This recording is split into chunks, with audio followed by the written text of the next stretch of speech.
Tout de suite, côté lecture, où l'on retrouve l'excellentissime Bob Garcia, ami des mots, écrivain lui-même. Bonjour mon cher Bob, vous avez découvert pour nous une nouvelle autrice, on va dire ça comme ça, qui donne dans le bon polar, et puis Cocorico aussi pour Rosalie Lowy. Oui, bonjour à tous. D'abord, oui, effectivement, on présentait son bouquin dans Côté Culture il n'y a pas si longtemps. C'était dernier été sur la côte de Rosalie Lowy qui se tenait à Wimereux et sur la côte d'Opale qu'elle connaît bien puisque c'est là qu'elle habite. Eh bien, Rosalie Lowy, elle vient de décrocher le premier Nordex, ça s'appelle comme ça. C'est le prix du polar nordiste remis par Olivier Norek. Donc, ils ont créé le néologisme Nordec. Et puis, ça se tenait le week-end dernier. Je vous en parlais. Et bravo à elle. Et puis, ça prouve aussi qu'on vous chronique pas n'importe quoi. Ah, non, vous avez du pif, mon cher Bob. Alors là, vous me dites vraiment, il faut se plonger dans ces secrets de Guy de Ponthieu. Le secret de Guy de Ponthieu, par une certaine Céline Guis. Je ne sais pas si je prononce bien son nom de famille. C'est exactement ça, c'est Céline Guis.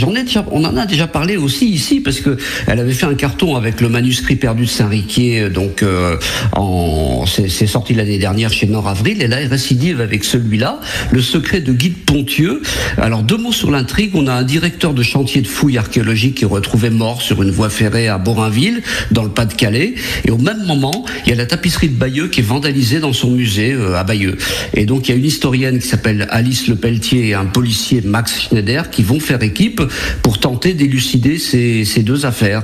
Alors, comme dans son précédent bouquin, en fait, elle part de faits réels, historiques, qu'elle maîtrise parfaitement puisqu'elle enseigne elle-même, Céline, l'histoire et le français. Une partie de l'intrigue se déroule au Moyen-Âge en 1064.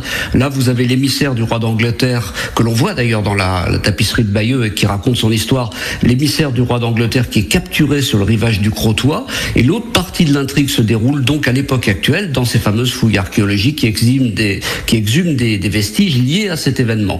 Évidemment, les 2 récits finissent par se rejoindre à la fin.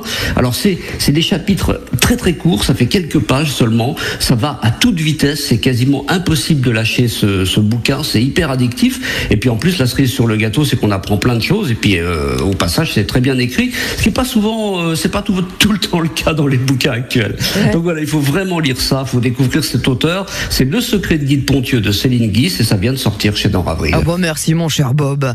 Le secret de Guy de Ponthieu, et on aime avec vous découvrir ces grands talents de notre région côté lecture. Vous le savez, c'est ici et c'est le mardi avec Bob. Bob, à la semaine prochaine et je vous embrasse bien fort. Moi aussi, bisous. Ah, ciao.